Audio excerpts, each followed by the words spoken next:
대통령님 국세청장입니다. 네. 여기 예. 예. 이 고환율이 고물가의 원인이 되기 때문에 이 기업 중에 환전하지 않고 해외에 달러를 많이 보유하고 있는 기업의 역외 탈세 여부에 대해서 면밀히 들여다보고 있었습니다. 예를 들면 달러를 조세 피난처에 페이퍼 컴퍼니에 빼돌리지는 않는지, 그리고 또 해외에서 사주 일가 등에게 사회 유출하고 있지는 않는지 등입니다. 그래서 혐의 있는 기업들에 대해서 곧 조사를 착수할 예정이고요. 앞으로도 역외 탈세 여부를 계속 검증하도록 하겠습니다. 네.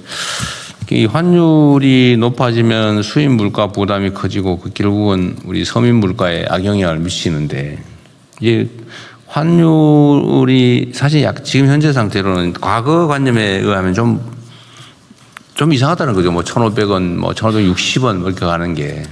그 중에 하나가 수출에 의한 경상 수지가 현재 지금 전반기에만 해도 과거 작년을 넘어서 지금 1,400억 불에 5월달까지가 1,400억 불이고 5월까지만 작년 연간이 1,230억 불입니다. 그러니까 이게 엄청난 경산 수지 흑자가 발생하고 있는데 환율이 오르는 건 사실은 과거 개념에 의하면 이해가 안 되죠. 네, 도저히 이해가 안 되는. 그러니까 그 국세청이 그런 데 관심 갖는 건 매우 잘하신 것 같고요. 또 한 가지 원인이 그 국내 그 투자자들의 해외 주식 투자, 이게 지금 작년까지 연간 100조 원 이상, 예, 한 1,200억, 300억 불 정도까지. 1,200~300억 불이 해외 주식 투자했다. 그러면 우리 돈으로 하면 한 200조 원 정도가 해외 주식을 투자했던 거잖아요. 네네. 이것 때문에 해외 주식 투자에 의한 외환 유출을 좀 관리해 보자고 해서 아마 네. 개별 주식 레버리지 제도를 도입했던 것 같아요. 예, 작년에 사실은 일반 레버리지 상품이 홍콩이라든지 해외에서는 이미 있잖아요. 그러니까 뭐 삼성전자든 하이닉스든 그 말고도 여러 종목들이 있는 거 같은데. 3배까지도 또 어떤 나라는 심지어 있었어요. 그러니까 이 레버리지가 2배, 3배까지 되는 해외 레버리지 상품이 있으니까 국내 투자자들이 해외에다가 이게 투자를 하니까 그걸 국내에서 소화를 하자고 아마 삼성 그리고 하이닉스에 대해서 2배의 그 레버리지 상품을 개발했던가 봐요. 그런데 이게 어쨌든 주가의 급등에 따른 일종의 조정, 일부 급락, 이 조정을 좀 심화시켰다는 비난이 있어요. 근데 이거 지금 예를 들면 의견이 다르던데, 이게 주식시장의 불안정을 심화시켰다. 또 한쪽은 애초에 기대한 대로 해외에 2배, 3배 되는 레버리지 투자를 완화해서 국내로 예를 들면 국내 투자를 늘리는, 즉 외환 유출을 줄이는 효과가 있었다. 이 양론이 있는 것 같아요. 이 상황 좀 어떻습니까? 혹시 뭐 보완 대책이 있는지 한번 얘기를 잠깐 어디 담당 부서 갈까요? 이걸 금융위 소관인가요? 네, 그렇습니다. 한번 상황이 어떻게 됐는지 간단하게 말씀 한번 해봐 주시죠.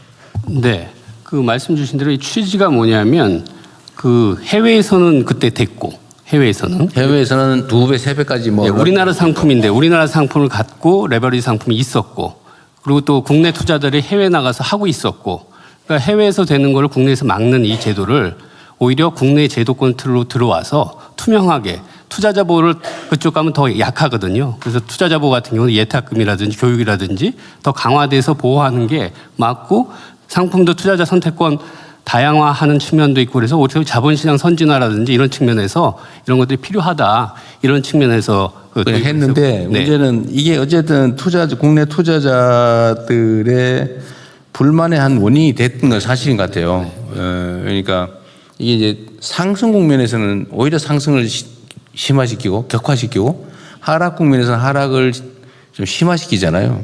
어쨌든 이 레버리지라고 하는 게 지렛대니까.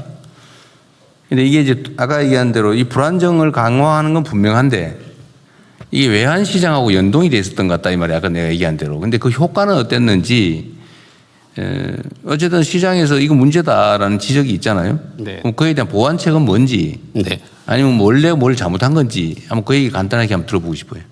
일단 효과는 어때요? 애초에 기대했던 대로 외환 시장 안정에는 도움이 됐습니까? 실제로 그 홍콩에 그게 한 20조 정도 있는 건데요. 그러니까 국내뿐만 아니라 해외 투자자들로 해서 한 20조 정도 되는데 거기 한 최근에 보면 17조 정도로 줄긴 했는데 그다음에 이제 거기에 국내분이 얼마 있었냐 보면은 국내 투자분도 줄긴 줄었습니다. 그리고 또 실제로 보면 야, 그 얼마 줄지 않았냐 그러지만 만약에 이게 없었다면 거기로 더 가지 않았겠느냐 뭐 이런 얘기도 좀 있을 수가 있고요.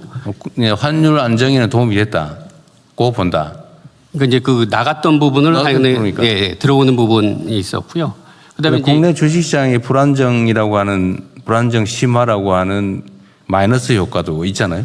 이제 그런 부분들은 기본적으로 지금 글로벌 반도체 종목 자체가 워낙 출렁임이 많습니다. 우리뿐만 아니라 뭐 일본의 키옥시아 그다음에 미국의 샌디스크 뭐 이런 것들은 더 출렁입니다. 우리보다 더 심했다고. 예, 반도체 종목 자체가 지금 기대랑 우려가 막 서로 혼재되면서 그때 막 출렁이고요. 근데 이제 우리나라 같은 경우는 삼성전자랑 하이닉스가 예전에는 한 22%였거든요, 시총에. 근데 작년 말에 한 30%, 그다음에 금년 최근에는 53%. 그러니까 출렁이는 거에 맞는 면적이 훨씬 더 커졌습니다. 여하튼 이게 레버리지 도입은 해외에는 원래 3배까지 있었고 거기에 어쨌든 국내 투자자들이 해외에다 투자하는 게 외환 유출의 원인이 되니까 원래는 외환 안정을 위해서 국내 투자를 권장하기 위해서 만들었던 거다. 해외에도 있는 걸 국내에서 오히려 완화해서 만들었다. 투자자 보호 측면도 있고요. 해외는 예탁금 제도도 근데 있지 않고요. 교육 제도도 없고요. 그냥 하는 거고요. 저희들은 와서 그런 걸 하고 그다음에 이런 건 ETF라는 그 용어도 못 쓰게 했습니다. 이 상품에 ETF라는 건 이제 장기 분산이라는 의미가 있는데 이건 단기 고위험 상품이기 때문에 해지를 하거나 여러 가지 다양한 방법 중에 하나로 쓰여 있는 거고 단기 고위험 상품이기 때문에 ETF라는 용어도 못 쓰게 하고 저희들이 한 투자자 보호를 할 수 있는 방식 내에서는 다 했고요. 하여튼 그 당국으로서는 나름의 노력을 했다고는 하지만 시장에서는 필요 이상으로 시장 불안정을 키웠다라고 하는 비판이 있고 그거는 환율 안정이라고 하는 측면의 정책 효과를 노렸다고는 하지만 뭐 국민들이야 그런 것까지 고려해야 될 건 아니고 하여튼 시장 주식시장의 참여자들 입장에서는 이거 정책상의 비효율 또는 문제가 훨씬 더 크다라고 보니까 그 어쨌든 보완책은 신속하게 또 충실하게 만들어야 됩니다. 지난주에 시간이 너무 오래 걸리는 것 같기도 하고요. 지난주 목요일 날 발표를 했습니다. 근데 그거 가지고도 뭐 이거 가지고 되겠냐 이런 지적이던데. 그러니까 지금 이 투자자 예탁금 같은 경우 기본적으로 현금으로만 3천만 원을 갖고 있어야 투자를 합니다. 근데 그 시행 자체가 뭐 즉시 하거나 뭐 조기 하는 게 아니라 한참 있어야 된다면서요. 근데 지금 저 전산 문제가 있어서 가장 빨리 땡겨서 8월 5일 날부터 그 부분은 하겠고요.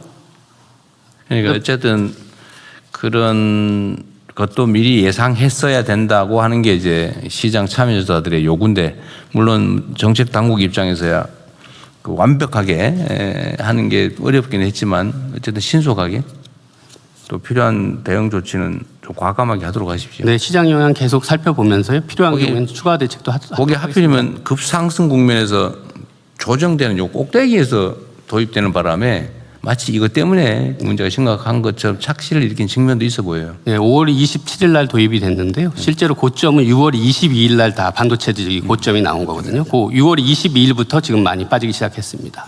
대통령님 아까 말씀하신 그 외화 자금 유출입과 관련된 거는 이제 부총리님이 말씀하신 게 작년 전체로 우리나라가 해외 증권 투자한 게 1,400억 불이 나갔습니다. 작년에. 200조 대는 나갔다는 거고. 해외 뭐 기관 작년에만 개인 그래서 그게 이제 개인이 400억 불이고요. 기관이 1,000억 불 정도에서 작년에 1,400억 불이 해외에 나가서 그래서 작년 이제 4, 4분기 그럴 때 이제 환율에 엄청난 부담이 됐는데 올해는 기관들은 뭐 그 추세로 가는데 개인들이 전체 400억 불 한 게 올해 6월까지 28억 불에 그쳤습니다. 그러면 400억 작년에 연간 400억 연간 400억 불이니까 뭐 단순 반기하면 한 200억 불이 돼야 되는데 올해 상반기에는 올해 순유입도 많고 28억 불로 대폭 줄었습니다. 물론 이제 우리가 RIA 이런 조치도 했지만 그래서 개인들은 현격하게 해외로 자금 유출하는 게 순유출이 줄었습니다. 이런 효과들도 일부 작용했다고 봅니다. 하여튼 그거는 정부의 정책 효과고 주식시장 참여자들은 이것 때문에 변동성이 커지고 낙폭이 커졌다라고 생각해서 이제 피해를 입었다고 생각하는 거니까 보완 대책을 어쨌든 만드는 것도 우리 몫이죠. 하여튼 정책이라고 하는 게 여러 면이 있어 언제나 어렵습니다. 이쪽을 방어하면 이쪽에 문제가 생기고 진짜 어렵죠. 우리 부처 장관님도 일하기 어렵죠. 이거 하면 저거 문제고 저거 하면 이거 문제고. 자, 어쨌든 참 어려운 상황인데 또 어떤 슬기롭게 잘 대처해 갑시다.